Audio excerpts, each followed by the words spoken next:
Howdy.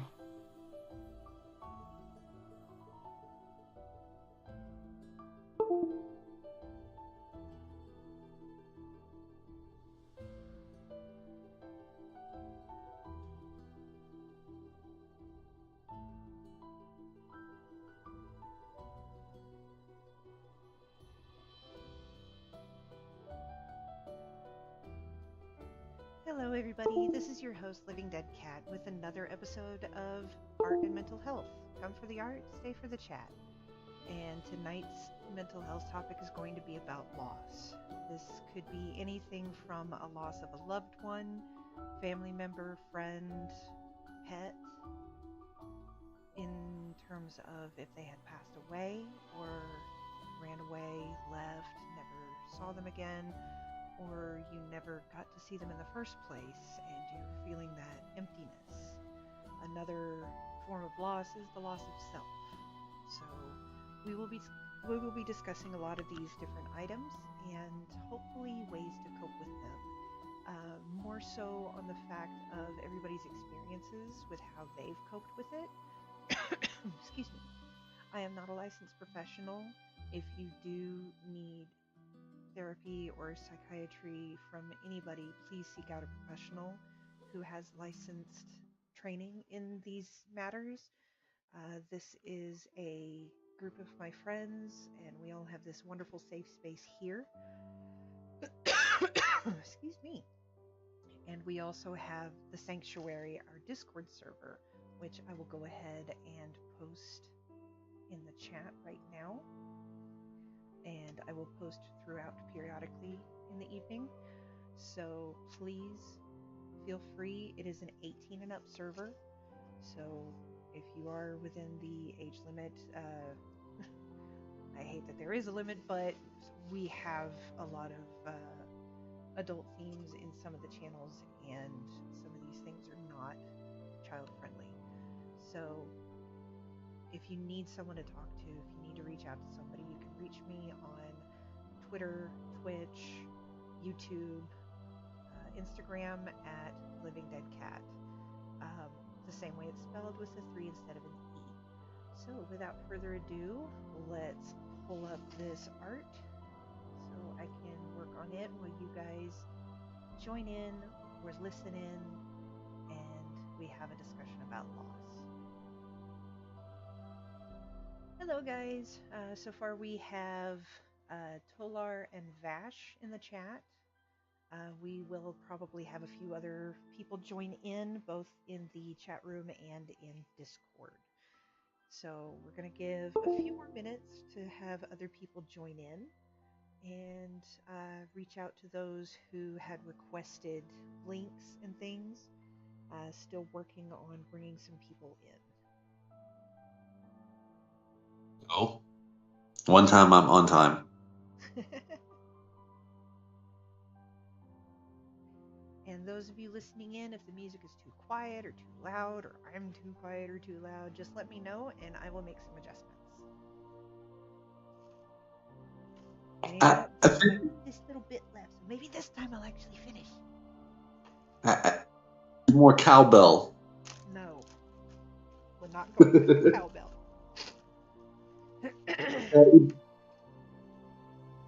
I have no voice, so I won't be talking.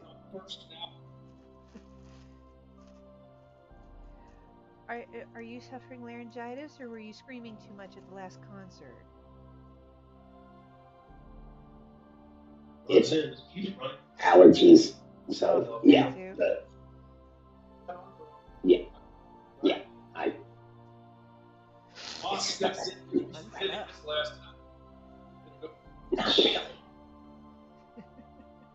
In the right field. Not being able to talk sucks. Okay, so we're gonna have creepy whisper guy.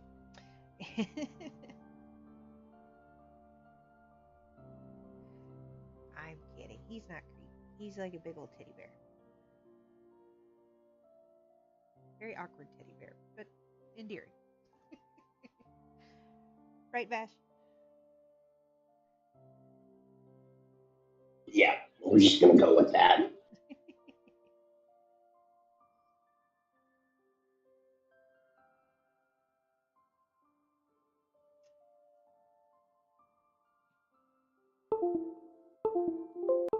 Oh my goodness, my phone does not want to connect at all. Hello, Peach. I am so glad to have you in the stream tonight. Thank you for joining.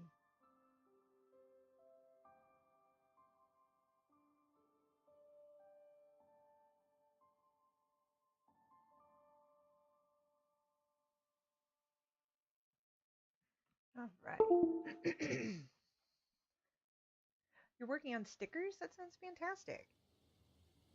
Well, I will start off with my usual shout outs and things like that. We've got Spanner in the Works, who is responsible for me to even have my foot in the door in the streaming world. Thank you so much. I really appreciate how you got me started and teaching me how this stuff works. We've also got the Tower of Issa. They are non binary, so please be respectful of pronouns. And they had done such an amazing job on creating my VTuber avatars for both the Living Dead Cat and Kit Dreadbane streams.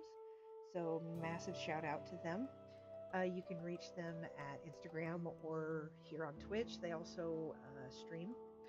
Kay Appleby, thank you for creating the banner for me. That was a wonderful gift and surprise. I like it, and it looks phenomenal. Also, Kitsue, apologies for having to bail at the last minute on Sunday's stream, the guest appearance. Quite a bit of mental stress that will be touched on again in a later stream. And DPS, also known as Dragon Panther Studios. They are helping to fund small streamers to have a living wage and decent equipment in order to be able to focus more on their content, to make great content, to reach their dreams and such with creation and whatnot on their streaming services, whichever ones they use. And they have a GoFundMe on their website, dragonpantherstudios.com. You can check them out on online anywhere. And again, if you need to reach me, I have this QR code up in the corner. It shows all the websites you can reach me at. Unfortunately, I am not very active on the Facebook one. I'm not really huge on social media, so it's pretty much I pick one or the other and I stick with that for a while. So I'm working on it. Twitter is new and seems to be getting more mention in different places than on Instagram. So that's what I've been working with lately. So again, a shout out to all of these wonderful people and what they are working towards and their goals. You can see all of them on Twitch, on YouTube, Twitter, Instagram, throughout. And again, to recap, I am your host, Living Dead Cat. Tonight's topic will be loss. And it's not just loss of somebody or, a pet, family member, friend.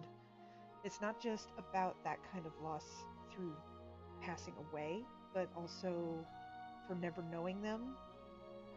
Like for those that may have been adopted or grew up without one of their parents. It could be about loss of self, where you lose sight of who you are and where you're going.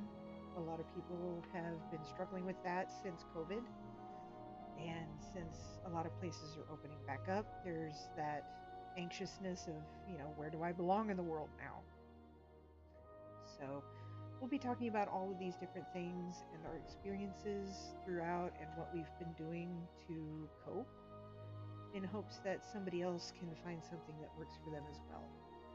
Again, I am not a licensed professional. If you have any kind of mental health emergency, please seek mental help. There are hotlines everywhere. There are, resources out there.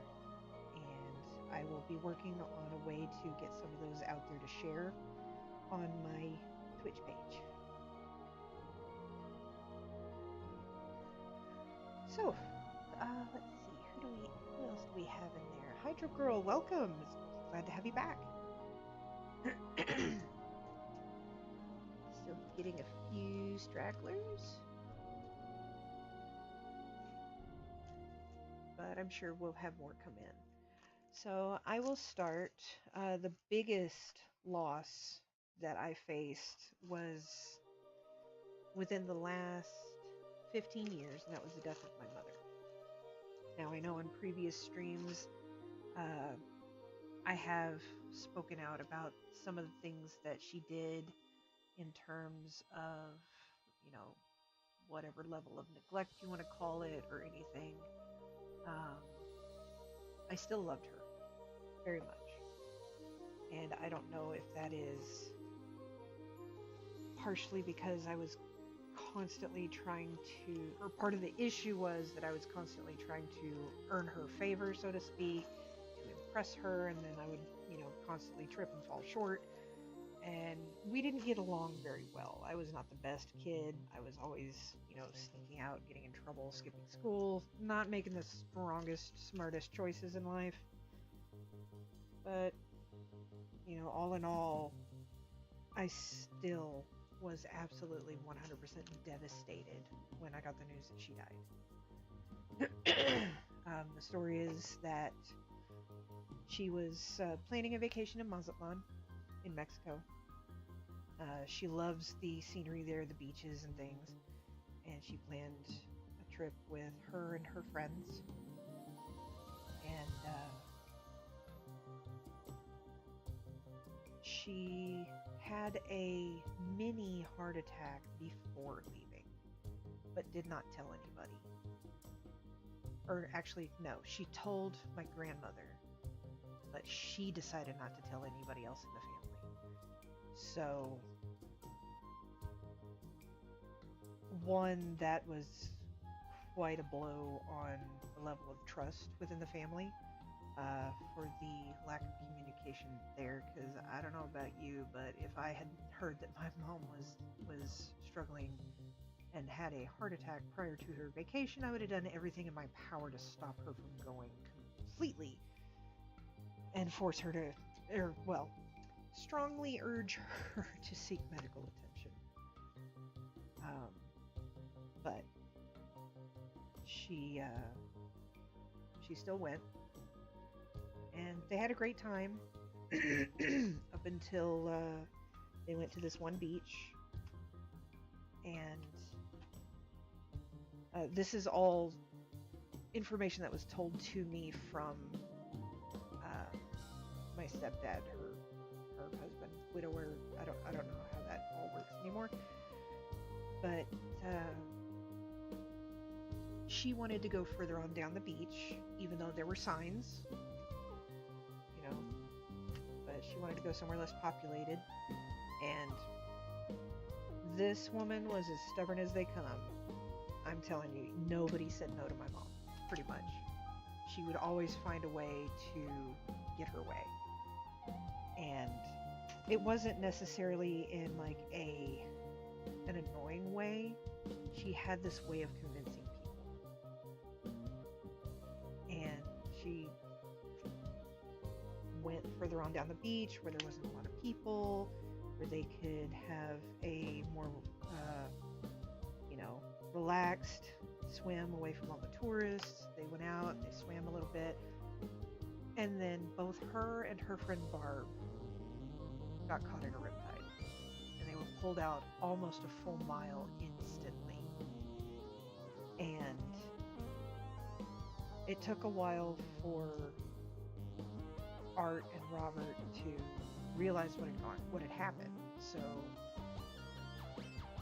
they didn't realize that it was a riptide that took them out. They like looked away for a moment or two, and then all of a sudden they were further on out and thought that they were waving, you know, to say hi, but then realized it was in distress. So he took off and started swimming out to my mother. And Art wasn't as strong a swimmer, so he went to go find a lifeguard type of person. So Robert made his way out, and he realized at that moment that when he got closer, he had to make a choice to either go after my mom and leave Barbara or try to drown, saving them both. And he pretty much looked at Barb and said, sorry, and grabbed my mom and started taking her back to shore. And my mother was talking to him on the way to shore, apologizing, saying that she wasn't going to make it, which he didn't really make any connection to on what that really meant. By the time he had reached shore with her, she wasn't responsive, and the lifeguards, emergency medics, whoever they were, they attempted CPR on her for a good 45 minutes before finally pronouncing her deceased. Now, it is only speculation at this point, because on her death certificate it was marked as a drowning, but I don't know about you, but I don't think people can talk if they're drowning. I believe it had to have been another heart attack due to the stress, panic, and danger that she was in from being pulled out from by the riptide. However, semantics aside, say again? I said howdy. Oh, hey. How's it going, Steven?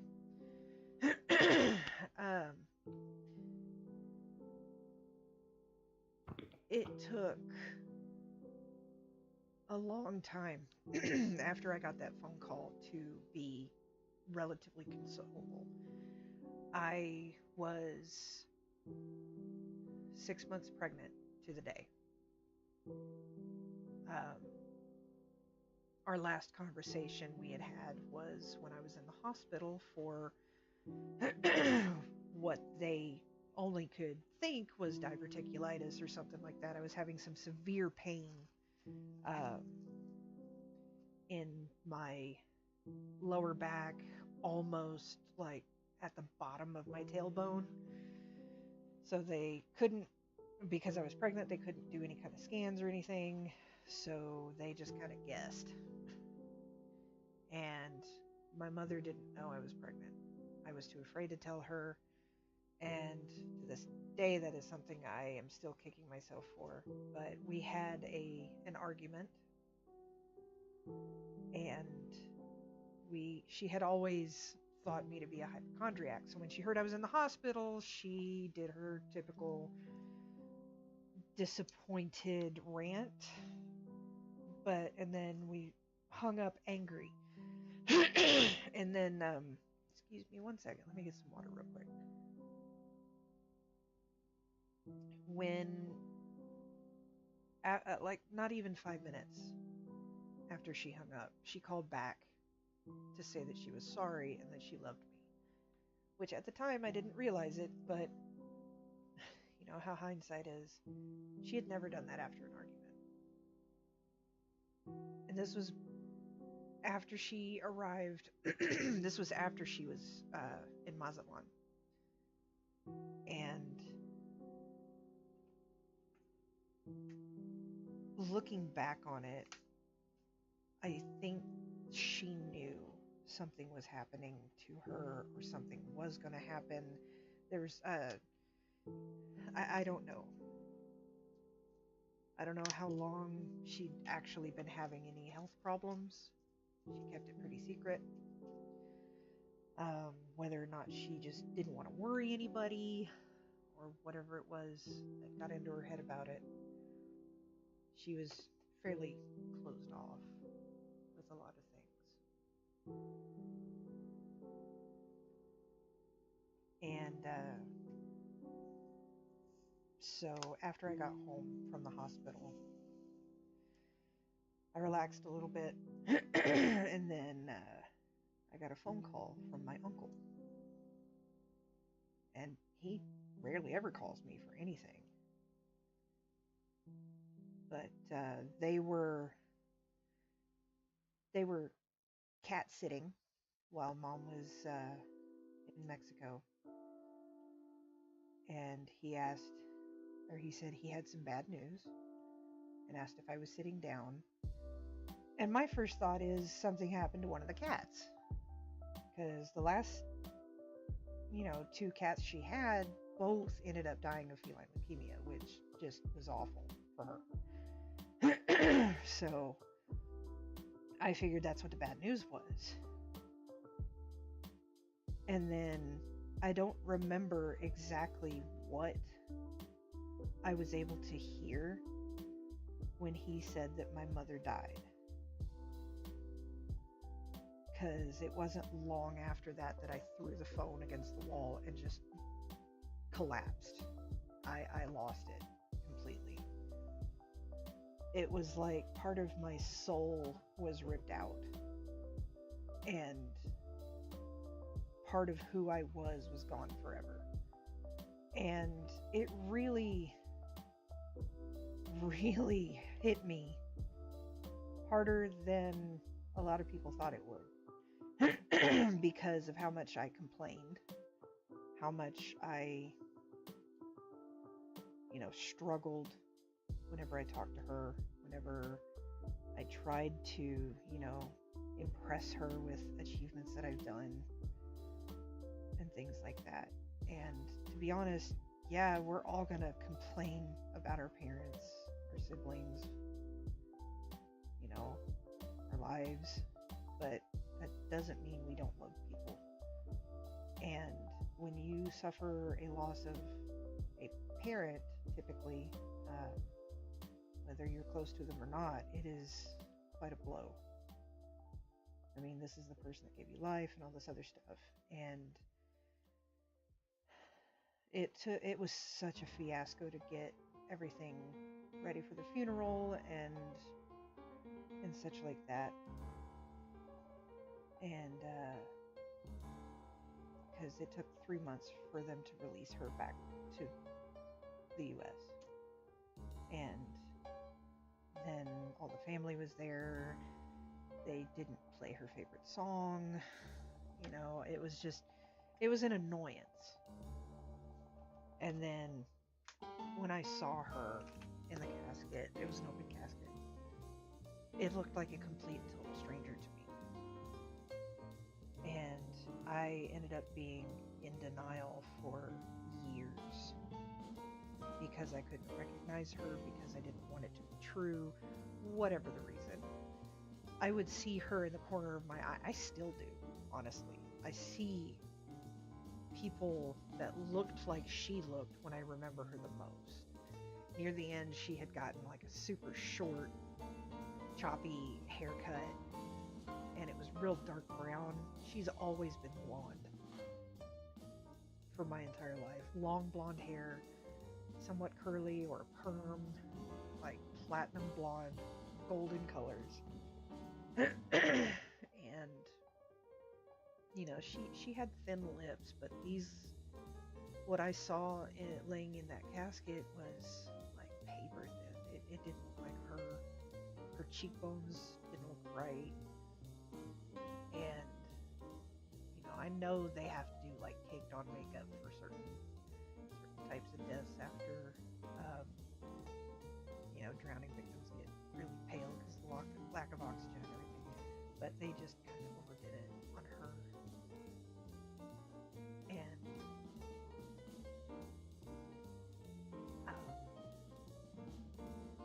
it's every year around her birthday, which is coming up next week, and every year on the anniversary of her death, which is August 23rd. I sometimes recoil and hide away. Sometimes I force myself to go celebrate. Some years are easier than others. Not always. But I have the funeral little card face on it, and it was one of the best pictures she ever has when she was in Scarborough Fair, full gear, and just and then it's hard to look back on some of the memories, but some of them, by the time you get to a certain point of the of the mourning process, you're able to look back and smile or joke and things like that. And I've gotten mostly to that point. There's still some times where I'll just sit and just cry it out. And for me, that works. If I find myself thinking about her too much and missing her too much, I will have a good cry and move on. Because holding it back doesn't work for me. But, yeah, that's one of my lost stories, and I won't take up the entire time talking about mine if somebody else would like to share.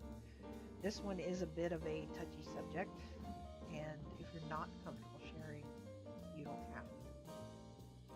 But again, this one is a pretty big one.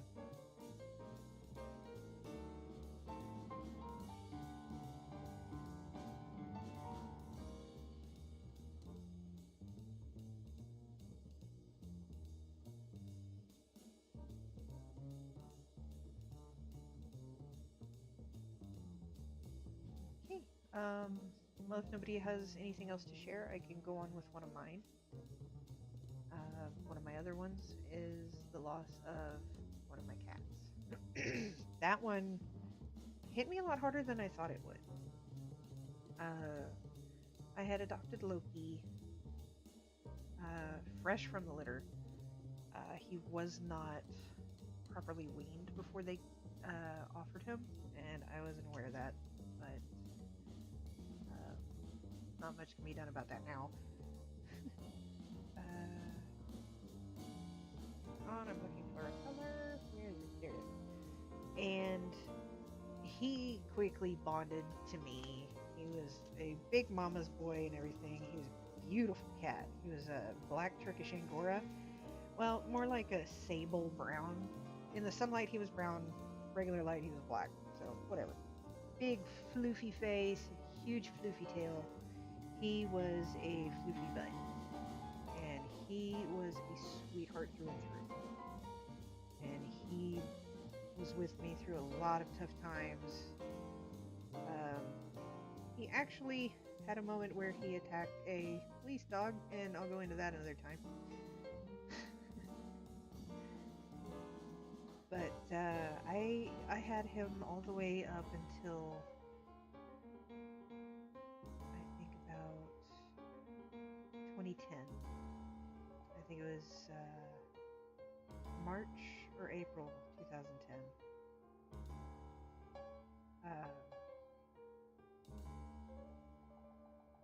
He started, I mean, he had this habit of, if he thought the litter box was too full and he wanted it cleaned, then he would, use the bathroom outside the litter box.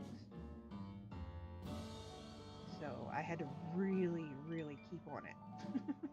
Even if it had like one piece in there that didn't belong, he wanted it clean. So he was a little stingy about that. So at one point, he started going to the litter box outside again. Or going to the bathroom outside the litter box again. But this time it was like every day. Constantly. No matter how clean I kept it. And I was just getting so frustrated about it. And then one day I happened to notice that he just came out of the litter box, made a beeline for his water bowl, and drank and drank and drank. And then I noticed he was also getting very hungry all the time, would eat like crazy. And, he would eat like crazy, then he would go to the litter box, or not make it to the litter box more accurately. He would rush to the drink water, and then at one point didn't make it to the litter box coming back. And it was only in the next room. So I knew something was wrong. And it really solidified when I picked him up to take him to the car to go to the vet. Now, this cat is typically, or was typically, pretty big. He looked huge. It was mostly fluff, but he had some build to him. He was a little stocky boy. He wasn't chunky or anything like that. He was no chunk. He was a little beefy cat underneath all that fluff. And when I picked him up, he barely weighed anything, and I could feel his bones through his hoof. And it shocked me so hard. Because, I mean, with everything else that was going on, he wasn't getting in my lap. He was avoiding me. I thought he was just mad at me for getting onto him for going outside the litter box. Because that cat knew how to hold a grudge. And, yeah, when I picked him up, I knew there was seriously something wrong and that I was probably too late. So I took him to the vet, and he got tested for a lot of things, and it turned out he had feline diabetes, which was going to cost a lot of money to treat. And at the time, I was not making nearly enough, and I had to make one of the hardest decisions I ever had to make. And I spent the last day with him just pampering the shit out of him. Oops, sorry. Language. Pampering the crap out of him. I'm sorry. My bad. I need to get a swear jar. So,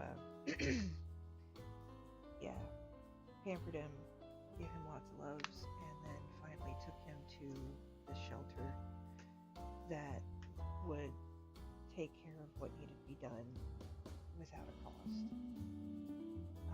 They wouldn't let me go back there while they put him down, which really hurt, because all the vet clinics I worked in, they let you say goodbye in the office. But this one, they didn't. So I had to say goodbye outside and wait for about 2 hours.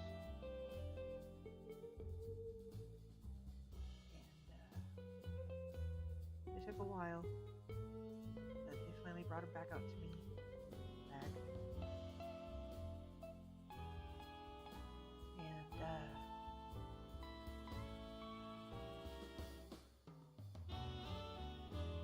And yeah, that's when I really lost it, because I felt his, the light, lifelessness in that bag, and knew he was really gone.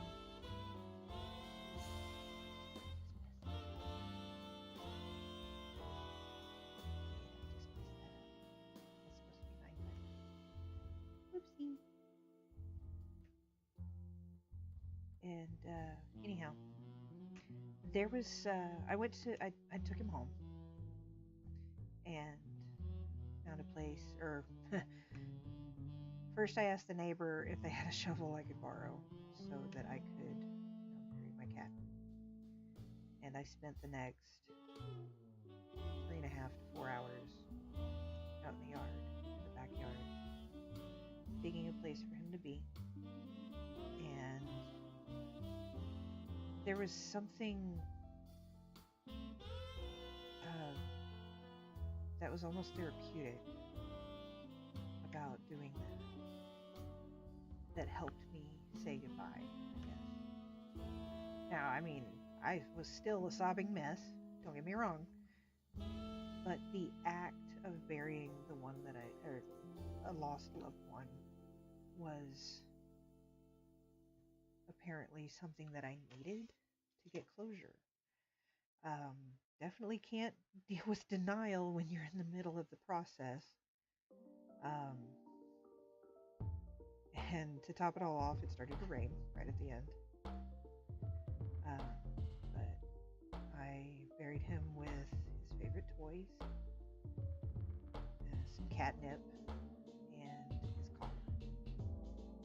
I kept his leash. I kept his tags. And, eventually, some things would grow on it and everything, but that little mound in the backyard became a place that I could just go stand and just spill my thoughts.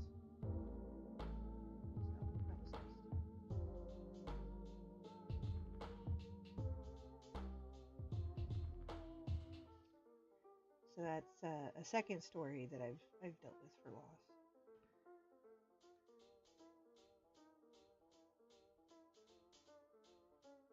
And I'm not surprised that this is a subject that everybody isn't jumping on, because again, it's not easy to talk about. And that's okay. I don't mind telling my stories. But if anybody would like to share, just simply speak up and let me know.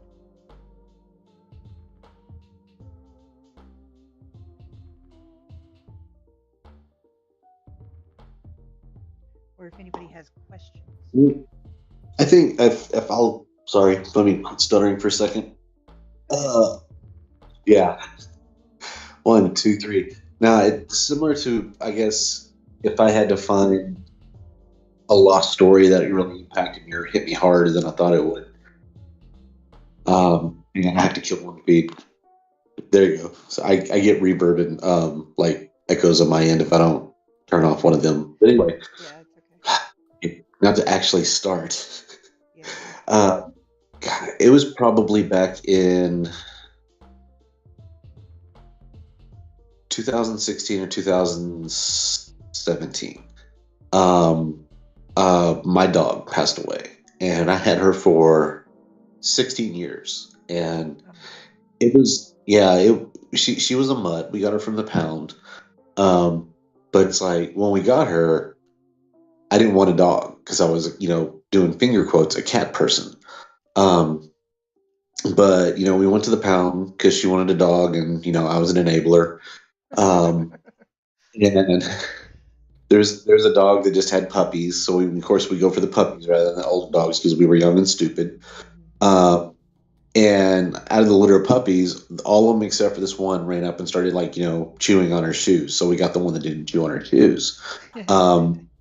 Great, good karma. And the reason why I think I started bonding with this dog is that when we got home, she ate all of her shoes. So it's kind of like she played that game. But so anyway, I bonded with the dog because she didn't know how to take care of animals. She was my shadow. And I'd say for the 16 years, even after my son was born and everything, she was still right next to me. But time took its toll. It was time for her to go, and it wasn't until that she passed on that I realized it was hard enough to let her go because that piece of me was gone. But it's I didn't realize that there was so much that she felt. And that's kind of when I would say my life didn't so much start falling apart, but it just kind of started changing because I realized I wasn't getting enough of what I needed out of the relationship. And, I basically told her, it's hey, I didn't realize it that, you had been so distant and everything for so much time until that was gone. And she goes, well, here, let's get another dog. I don't want another dog, it's I'm not replacing. Yeah. It's I don't replace. So I'm I'm not trying to replace it with something else.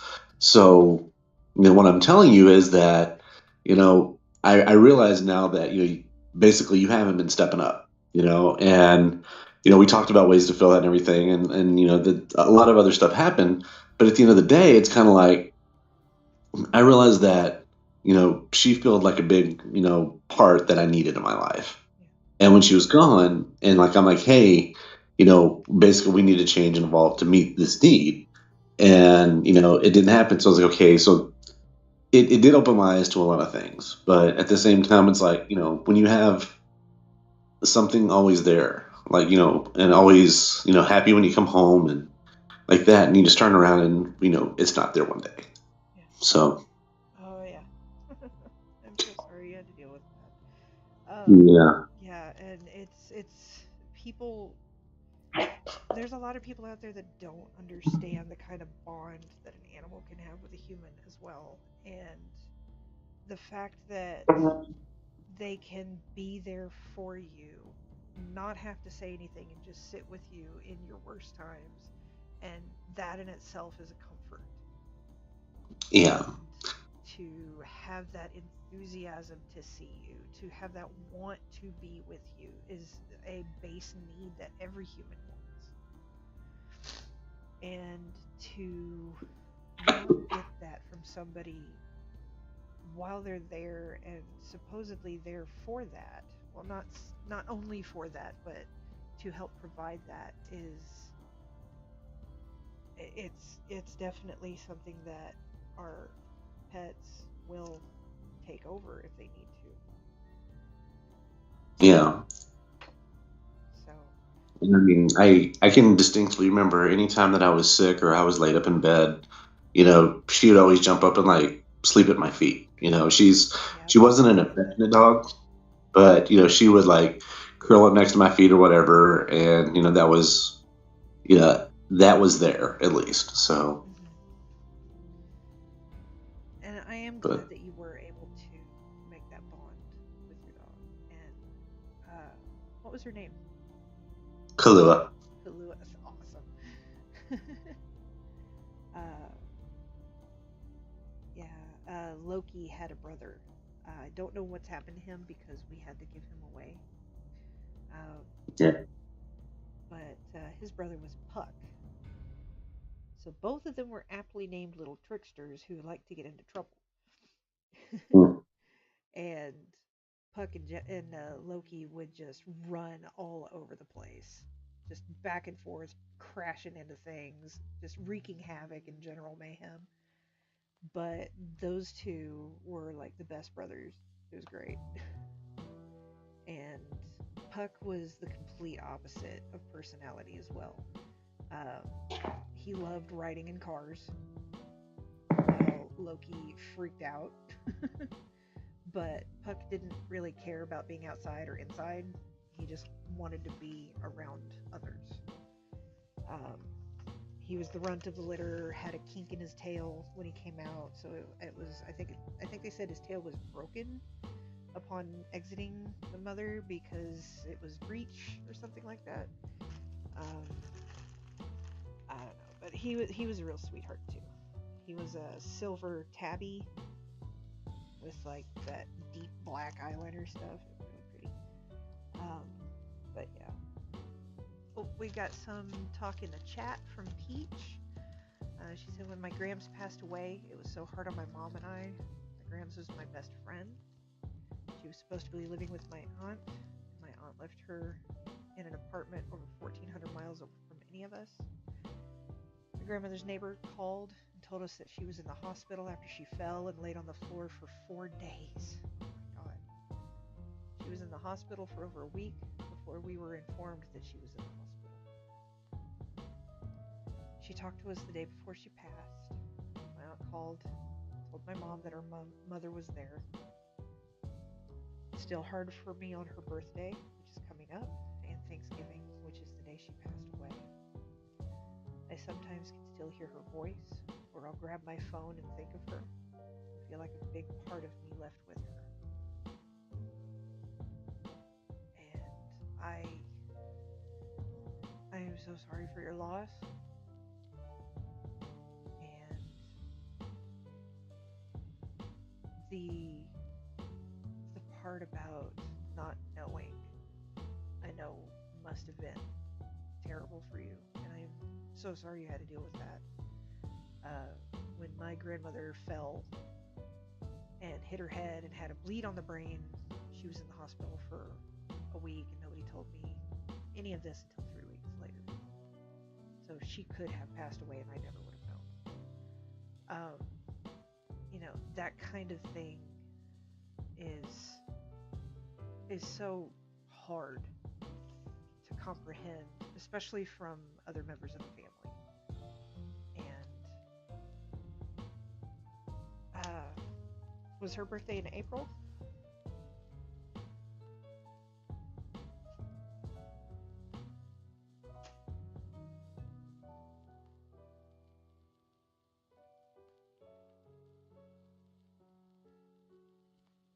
April 3rd? Oh, wow. Mine was April 4th. So, yeah, it's going to be an interesting week. If you want, you can reach out and we can both share stories about our moms. Maybe that'll help. I know that sharing good memories helps me instead of, celebrating the death. They say celebrate the life. And I know that some of the better part, it sounds kind of weird to say it, but the better part of funerals is hearing the stories that all the family members have about the deceased at the time. So, if you're open to it, I would love to hear stories about your mom. Or sorry, your aunt. I'm sorry, grandma. Which one? Grandma. Yeah, my mom was on the 4th. Your grandma was on the 3rd. But still, I am so sorry. it's definitely hard to reminisce sometimes, but it might be beneficial.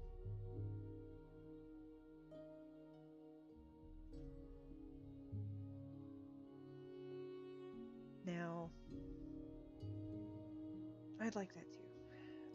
Another lost story I have is one of those stories. It's like the one that got away kind of thing. Um, it ended up being an issue with me throughout a lot of other relationships that I've had, to the point where I couldn't get over the loss of this one person, yet knowing they were still out there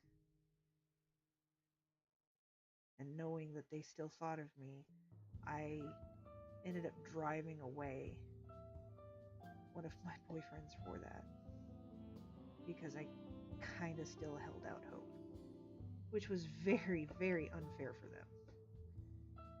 And if by some odd chance that they are listening in, I apologize.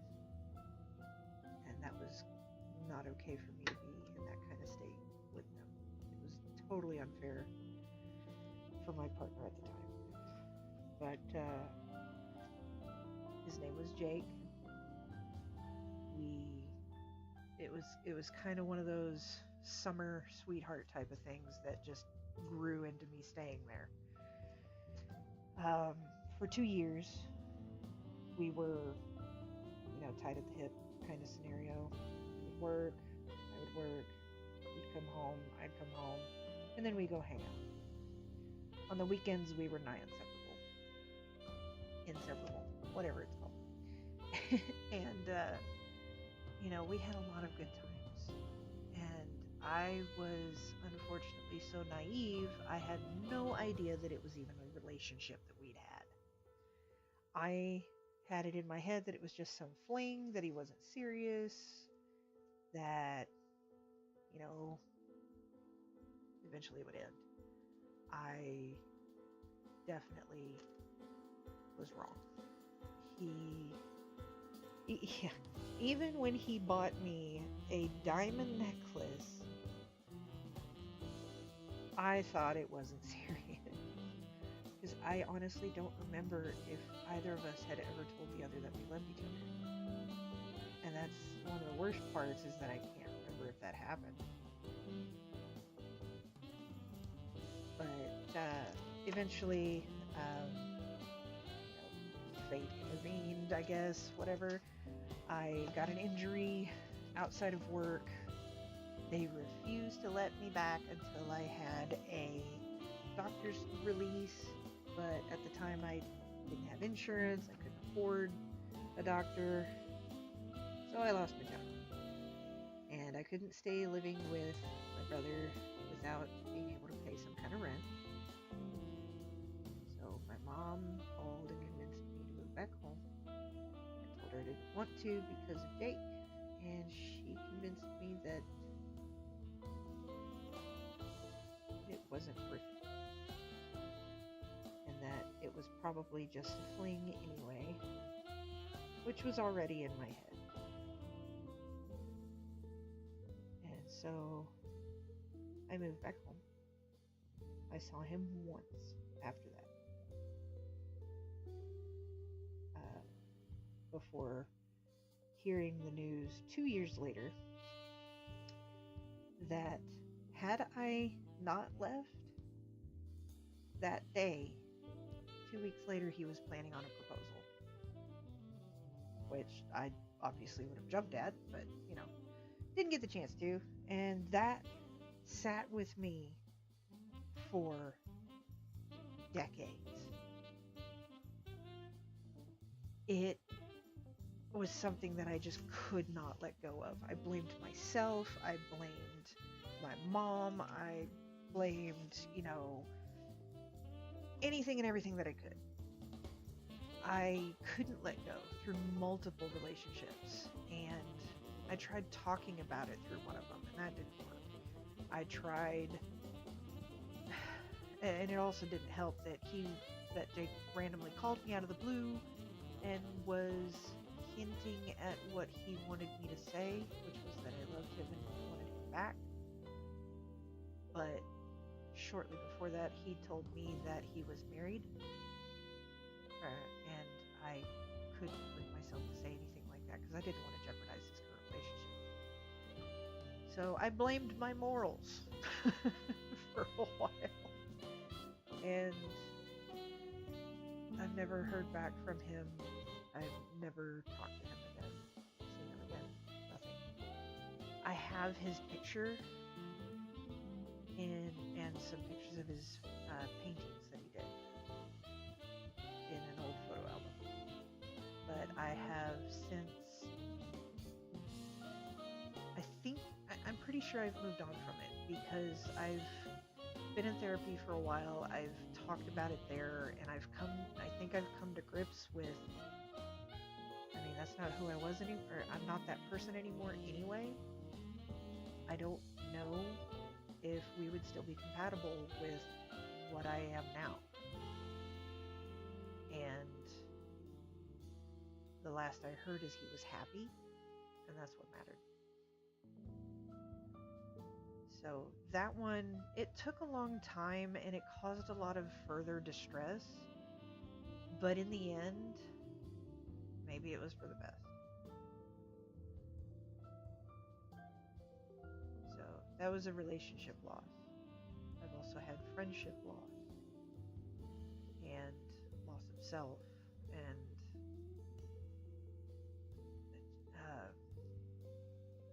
people leaving, people passing away, or never getting a chance to meet. Before they passed away, I had a friend online who I became really close with, and after a while they stopped coming online, and it wasn't for about a month later that I heard that they had passed. And I had a picture. I don't have it anymore. It's on an old hard drive that went kaput, but I had a picture of them. And it's sad, but I don't even remember their name anymore. But they were a really nice person, and they helped me just feel like I could be myself. So the loss of somebody who I never got to meet was different. I won't say it's easier, because it's never easy, but it was just different. I still grieve.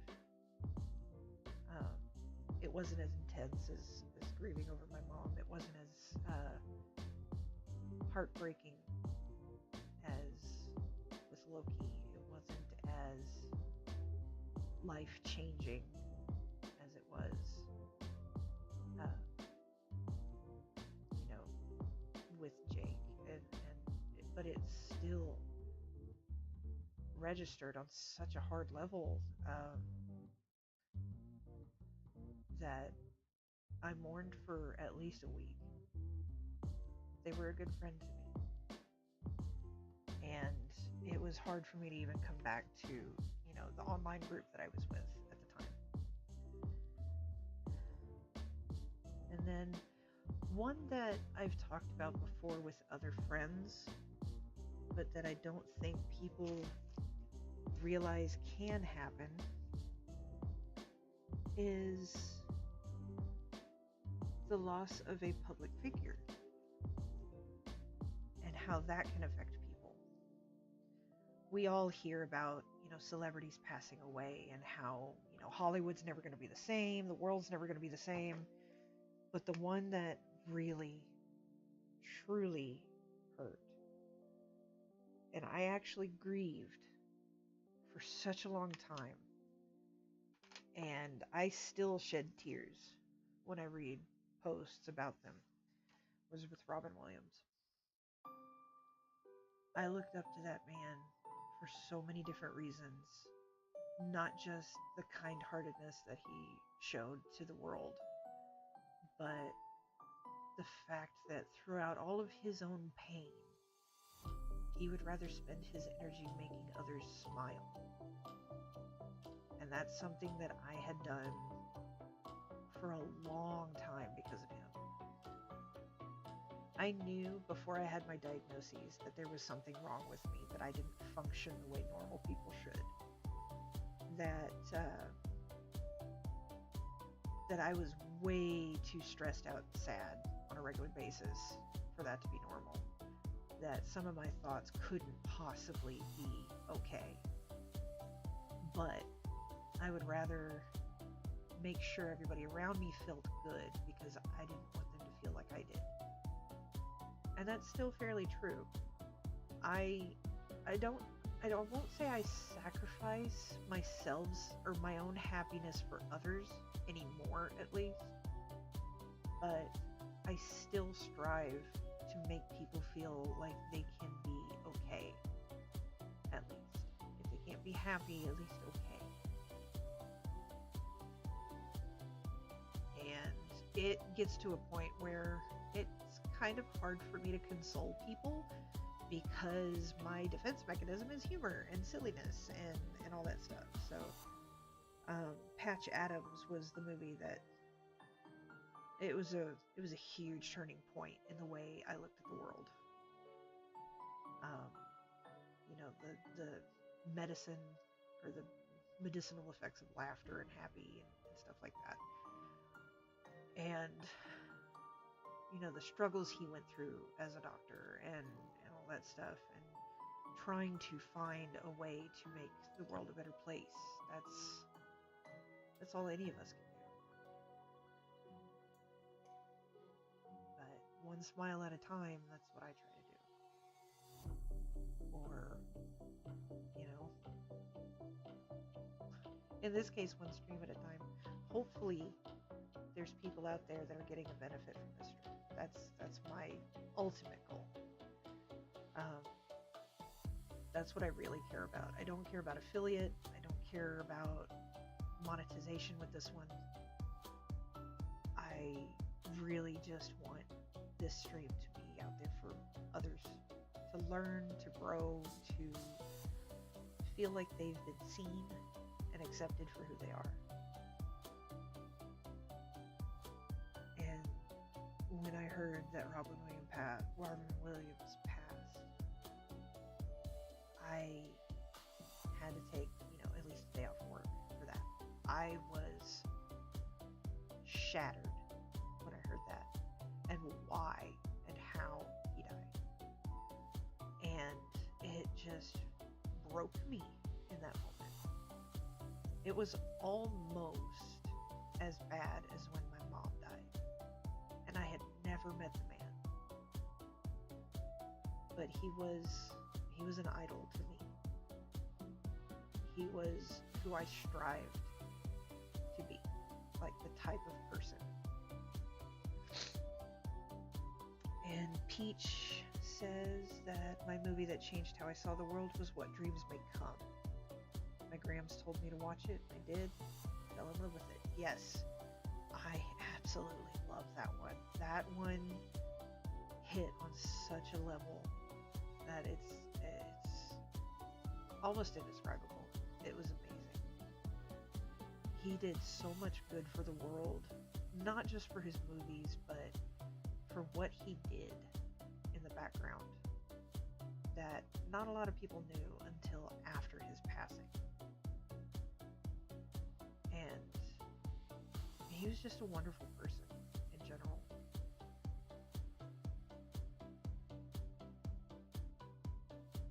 You watch it every year and celebrate life as much as you can. Yeah, it's been a long time since I've seen it. I think I need to see it and Patch Adams. So yeah, it can be loss of a public figure that hits your core, and it doesn't matter the kind of loss. We all feel it. We all go through it. That's one of the things that can take a serious blow to your mental health. If you're already struggling, if you've never struggled before, it is a type of trauma.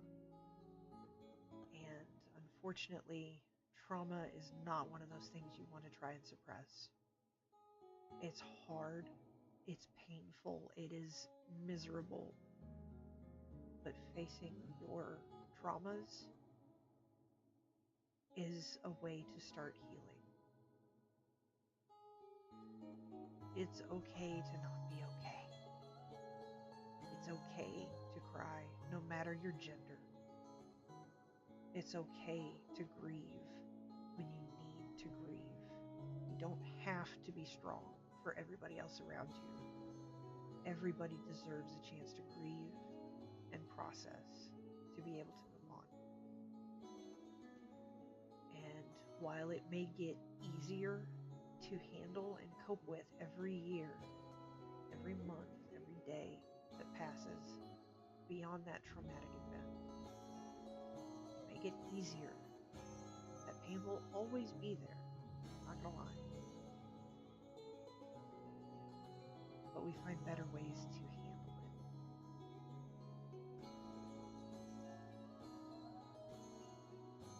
So, I'm going to end my part of the conversation there. If anybody else would like to share, I would love to hear. Again, only if you're comfortable with it. If not, I have one final reveal of the art piece that I can do, because I have finished. I'm dropping stuff everywhere. Okay. So.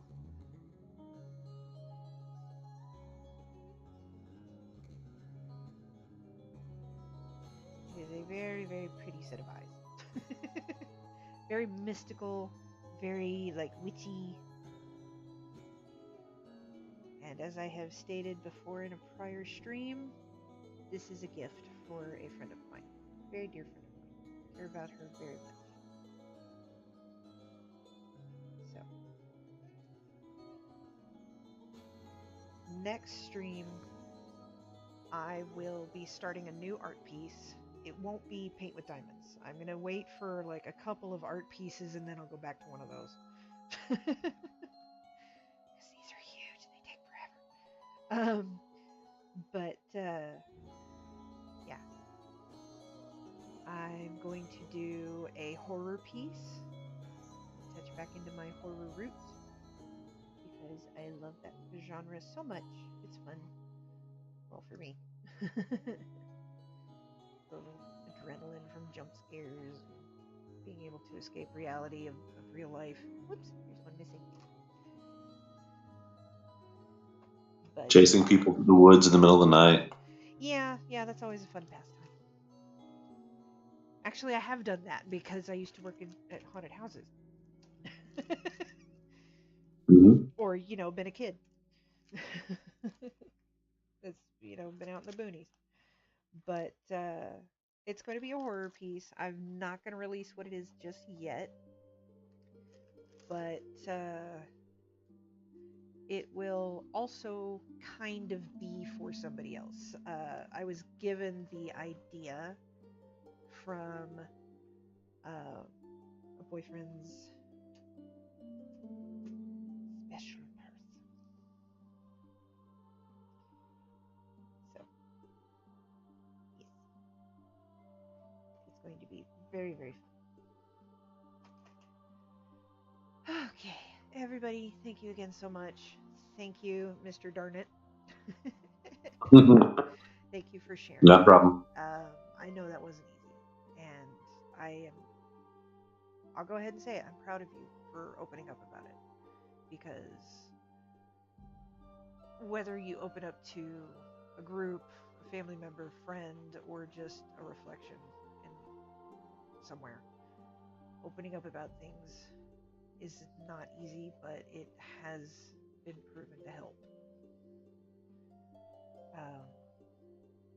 So yeah, thank you very much. And there will be more stories from me later on, definitely. So I'm going to go ahead and end the stream a little early tonight. Typically been going on till almost 9 o'clock lately. But I do have a new schedule. It has, well, the days haven't changed, but I have planned the next several episodes. Next week episode is going to be general discussion, because it's the first Tuesday of the month. So yay! We don't have to talk about difficult stuff. We can just have a relaxing time. So, and after that we will be focused on masking. After that will be, let's see, look at my calendar here. So yes, next week is general masking. Then on the 19th, which is my birthday, yay! I will have a special guest, Panther, also known as Never Knows Best, and they will be with me while we revisit attachment theory. Because there's a lot of stuff I realized about myself, and I know a lot of people realize things about it themselves. So we'll revisit, see what we've learned about each other, and things that you can try. Things that I'm going to be experimenting with for my own issues. Then on the 26th, we'll be talking about regret. The 3rd will again be general discussion, as it's the first Tuesday of the month. So I will see you guys next week, and I hope you all have a wonderful time. Remember, Discord server is available. I'll go ahead and post that again in the chat. And take care of yourselves, okay? Y'all have a good time. Mm-hmm. Catch you later.